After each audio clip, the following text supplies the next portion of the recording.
Наместо брз, модерен и бесплатен градски превоз, скопјани останаа без доволно автобуси. Главниот град е раскопан и нечист како никогаш досега. Символот на Скопје, улица Македонија, која едно време блескаше во полн сјај, сега е наградуваат искршените клупи и неуреденоста. И по цели 18 месеци, првата жена на Скопје, Даниела Арсовска, не собра сили да направи речиси ниту еден капитален проект за главниот град, реагираат скопјани. Она што го направи, велат, е само хаосот во градот, како ископани улици, нервозни граѓани, велат тие.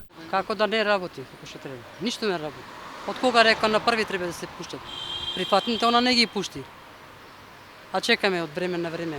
Не знам, више неам верба во ништо.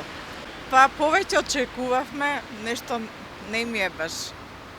Па ја мислам недоволно. Барем во деловите кај што треба да бидат најдостапена, да ја гледаме, да се работи. Еве, погледнете. Значи нема никаков ред. Стајам.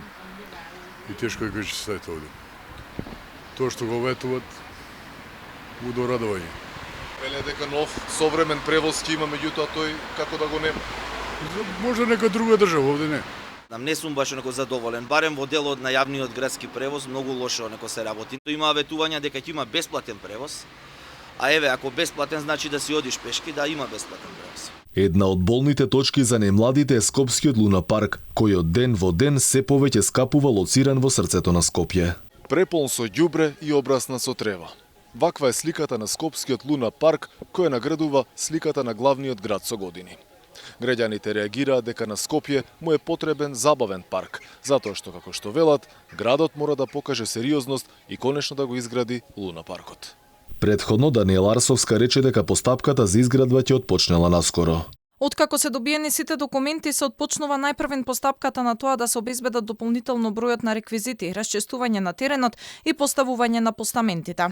И додека скопјани само слушаат најави, веќе губат надежда дека забавниот парк ќе проработи. Немаме ни парк, немаме ништо. Стварно. Сработија другите, ама овие ништо. Фактички ништо. Може и тие нешто работеа за свој джеп, ама работеа и за народот. Овие ништо. Ова више колку време, значи стои, не знам што чека да се. Со години стои. Со години стои, да. Работат доволно градските власти или? Па што мислите по ова што е приложено, дали работат? Не баш. Тоа шубаво беше претходно, децата ги носевме си игра, сега го растарија, гледа го руи на 4-5 години, 10 години, колку време е веќе. Гледате. Колку за подсетување, еве како изгледаше Скопје во 70-тите години, а како Скопје изгледа денес.